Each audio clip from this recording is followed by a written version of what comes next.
Sinasabi ko nga, ano na ba ang nagawa ni Sara bilang isang VP Presidente sa Pilipinas? Wala. Unang-una, pinalikuran niya yung mga bata. Meron! Yung DepEd. Meron! Nagnakaw! Tama! Ginawa, nagnakaw ng pera ng bayan. Hanggat hindi mo napapatunayan kung sino si Mary Grace Piatos, hindi kita paniniwala. Ito ba yun, ma'am? Ito ba yun, ma'am? Napapatunayan hanggat hindi mo nalalabas yung birth certificate dito. Yun! Nakita ko siya sa FDA. Piatos na lang yung kulang. Piatos na lang. Yan lang, ma'am. Nakain ko na si Piatos eh. Sa PSA wala, nasa FDA.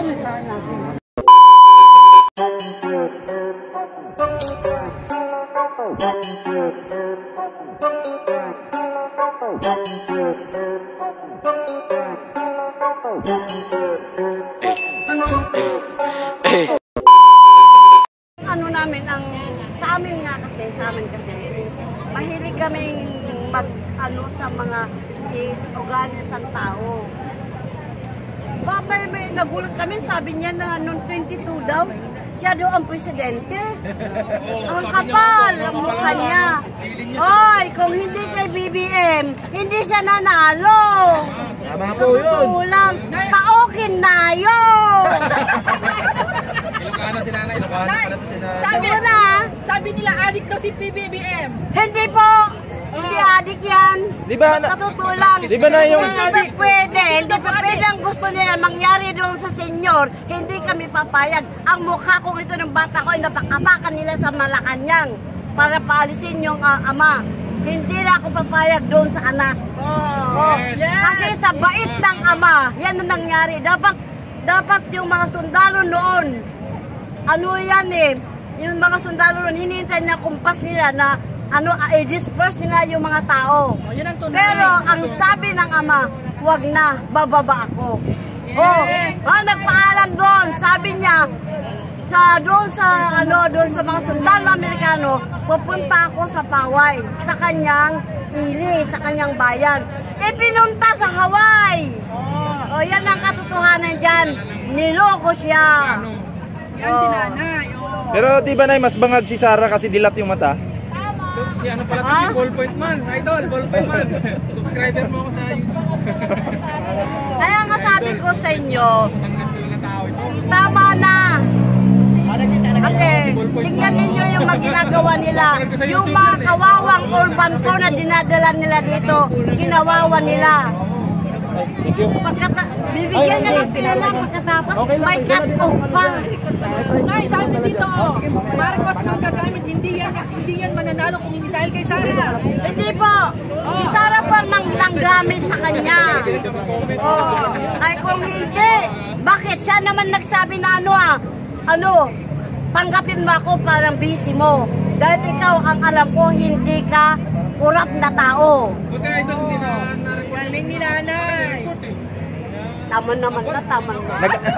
Nag-I love you pa nga, Nay, di ba? Si Sara. I love you, BBM daw. Sabi ba niya, I love you. BBM. Nakasuko ako rito. Kila ako sa Mandaluyong. Makikita naman ang mukha ko. Ako yun nagsasalita doon. Dumadami na ako nagsasalita. Mandaluyong, BBM. Yes, Mandaluyong ako, BBM.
gobyerno, yung 4 na daliri sa inyo nakatutok. Ano nga ang ibig sabihin ng DDS?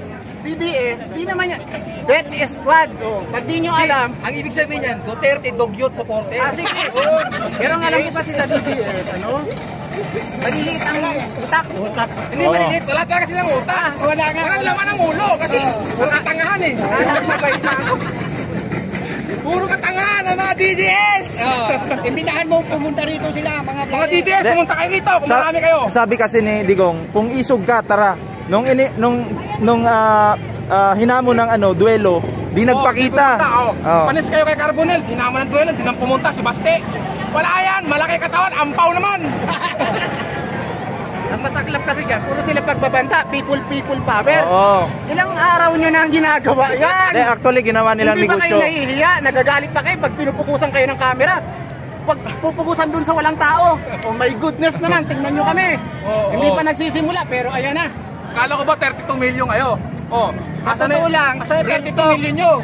hindi namin ibubuto si Sara kung hindi dahil sa tiwala namin sa administrasyon. Yes, tama yun. Kung walang loyalist, walang Sara. Oo, totoo yan. Ilang milyon? 32 million daw. Kanino?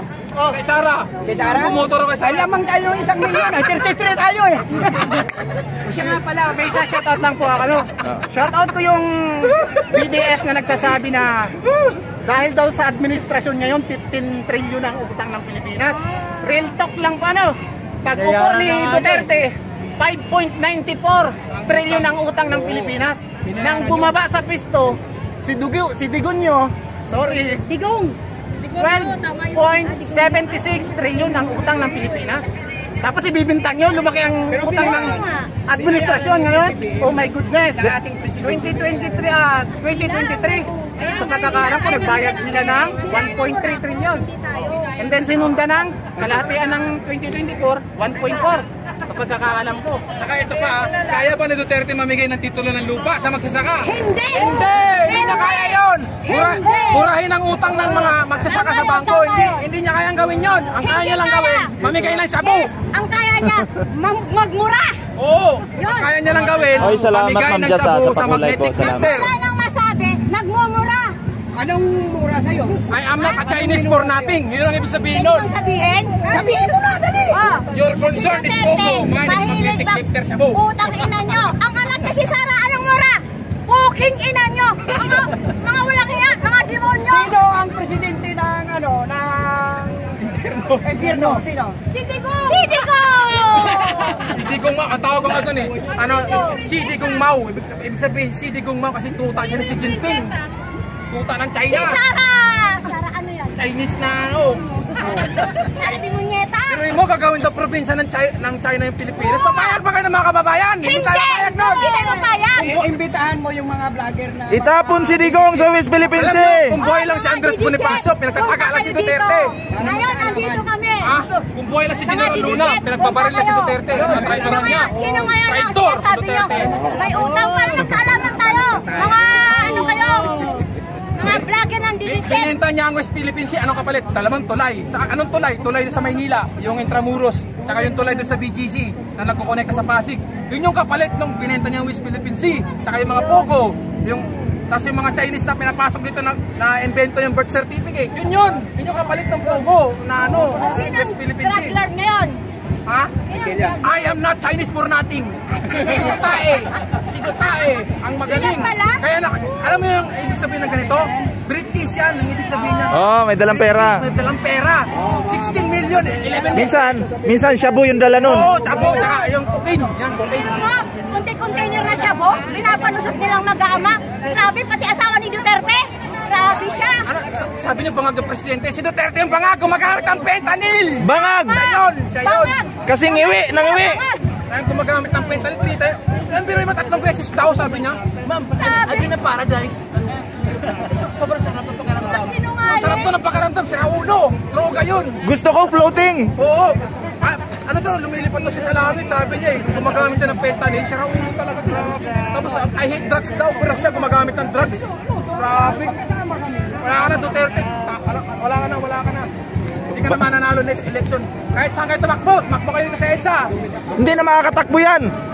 Matanda na. Ugod-ugod na. Tapos ganun pa yung ano niya, mata niya, oh. Mga kababayan, dalawin niyo ako pag ako nakulong. Malapit ang ICC. Pero yari ka na. dasal namin, wag ka sana munang matigok kasi Oo. marami ka pang pagbabayaran. Yari no? ka na sa ICC, paparating na dito ang ICC. Oo. Mo sarili mo, nakagaling ka muna. Ang ICC kasi, hindi pa kami nakakaganti sa inyo. Oo, hindi basta-basta kikilos yan. Hindi konkreto ang ebidensya nila. Gusto nila solid yung ano, planchado yung galaw. Hindi yung makakalaya ka pa. Hindi ka na makakalaya. Hindi mas rehas ka na, digong. Ganon ka na sa ICC. Ganon ka na, oh. Tulungan niyo ako mga kababayan. Makukulong ka na sa ICC. Sa Switzerland ka dadalhin. Ay, hindi, sa Netherlands pala.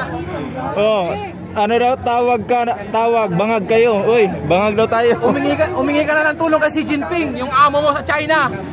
Diba yung nanay mo, pinagtayuan ng ospital doon, ay ng eskwelahan? Sabihin, pro-China ka talaga, digong. Grabe ka.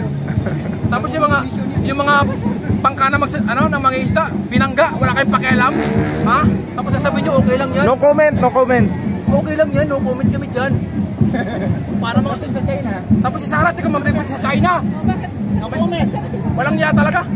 Nagigigil ako sa mga Duterte na yan. Napaka walang iya. Pro China. Hoy, dati tinulungan natin eh. 2016. Pero ngayon, Safe ba ang Davao? Safe. Hindi safe ang Davao. May nahuli doon. Smuggle lang siya po. Ilang kilo yun. Tapos isang araw lang may nahuli. Tapos may nirit ang NBI doon. Smuggle lang ano. Yung mining. Illegal mining. Sabi nila malinis yung Davao. Paano naging malinis? Paano naging malinis yun eh? May nagtatakbuhan doon. Nakuha na ng CCTV. Magnanakaw. Hinahabol ang pulis. Buti nahabol.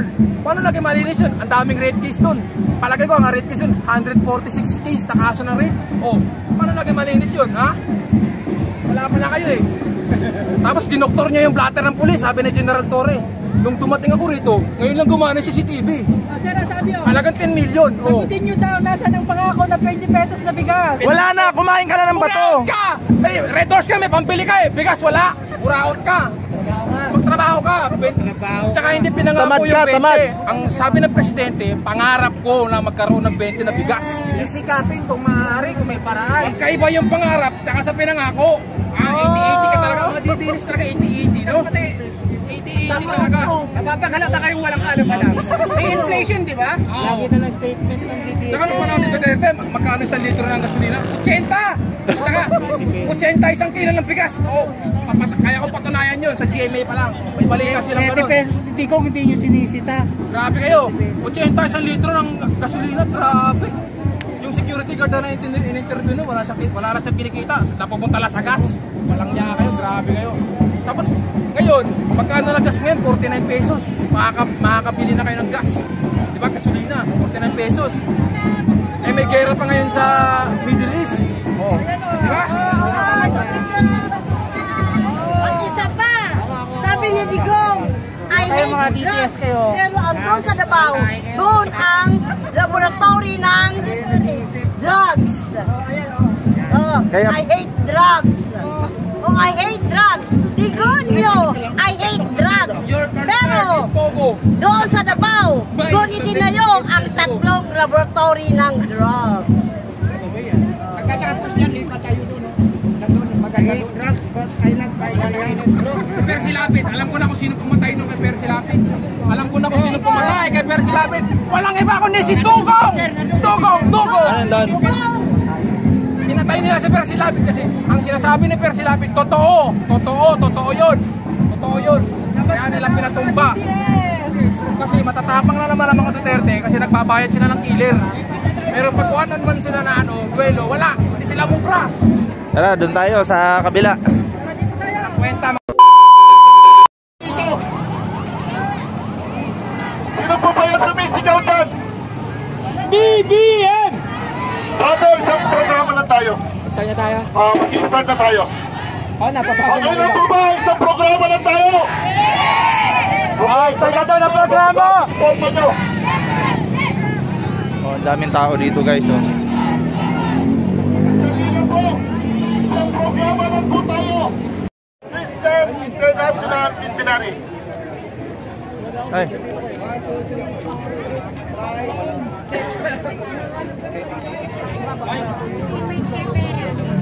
Ayun na. Ano dito? Ay. Sir Mike. Boss! Sinasabi ko nga, ano na ba ang nagawa ni Sara bilang isang VP Presidente sa Pilipinas? Wala. Unang-una, pinalikuran niya yung mga bata. Yung DepEd. Yung DepEd. Nagnakaw! Tama!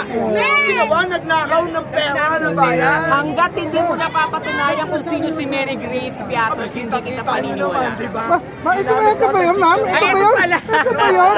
Ito ba yun? Sinasabi nyo? Oh, yun si Mary Grace. Ayan, o. Ito, papakita na. Ayan, hindi pakita. Ito ba yung hinahanap natin? Ayan ba? Napapatunayan hanggat hindi mo nalalabas yung birth certificate nito. Ayun. Nakita ko siya sa FDA. Piatos na lang yung kulang. Piatos na lang.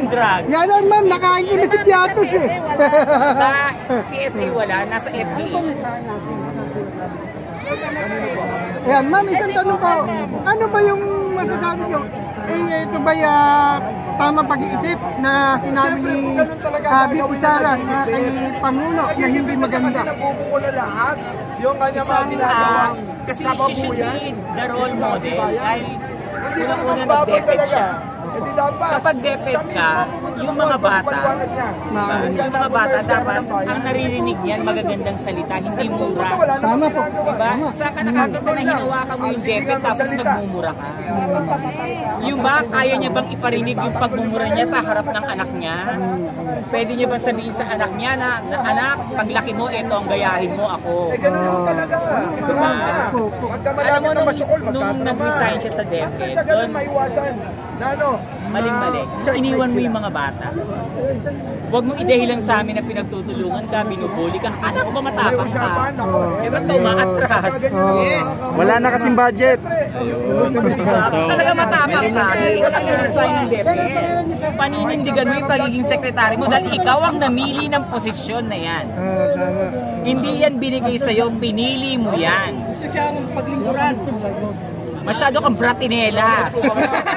Bratinela din ako. No? Mas maganda pa nga cookies ko sa'yo. Yes. Charot. Salamat po, salamat po. Magpasalamat po tayo kay St. Mary Grace de Piatos ng SM Hyper Supermarket. SM. Ay, ang problema, ma'am. Ang bagong santa ng Pilipinas si St. Mary Grace Piatos ng SM Hyper Supermarket. At ng Pure Gold. Pure Gold. Tanong lang sa bahan, dahil na lang mga update sa quad ko. Sino ba rin?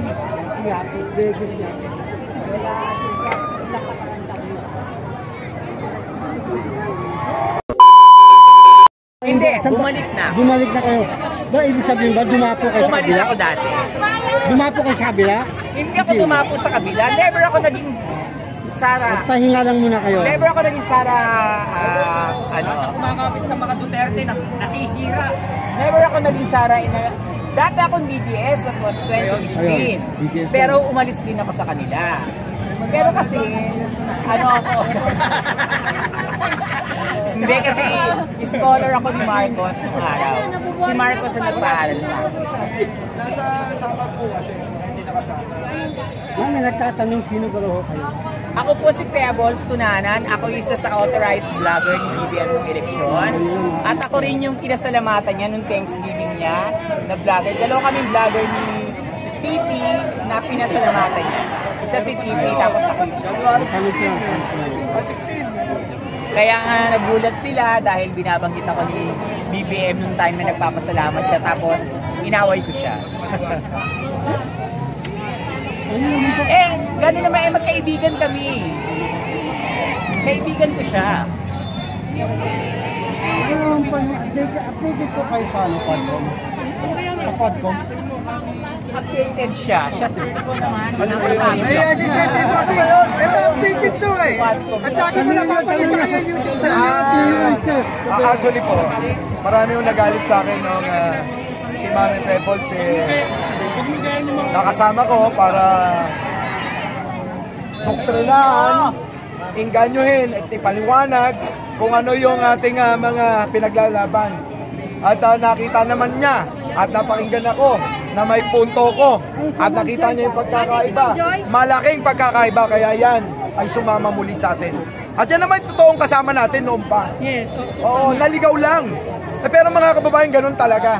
Pagdating sa politika, wala tayong permanenteng kaaway. Wala tayong permanenteng kakampi. Kaya ngayon, ang payo ko, ngayon magkakasama tayo pagdating ng susunod na panahon. Baka pwede naman pag nagkaiwalay tayo ng paniniwala, magkakaibigan pa rin tayo. Diba? Yun talaga. Eh ang problema sa mga nasa kabila, na taga-suporto nila, taong grasa. Kagabi nakita ko, totoo yan. Mga kaibigan ko dyan sa kabila, manatili yung ating pagkakaibigan. Dahil hindi ito matatapos dito. Huwag masyadong panatiko. Tandaan nyo, yung sinusuportahan nyo, magnanakaw. Di ba? Hindi tayo magsasalita mamaya sa stage kasi sold na tayo rito. Ito lang po, Master John Vlog. Ano po? Shout out Master John Vlog. Master John Vlog. Opo. Master John Vlog. Shout out po sa inyo. Opo. Tuloy-tuloy lang po sa pagkikipaglaban. Ang layunin po ng Pangulo, layunin na mapabuti tayong lahat ng Pilipino. Hindi po pansarili ang iniisip ni Pangulong Bongbong, kundi para sa ating mga Pilipino. Partida yan. Hindi na nagpapahinga si Pangulo, kakatulong sa mga tao. Yung Vice Presidente, hindi rin tumitigil, kakanakaw ng pondo.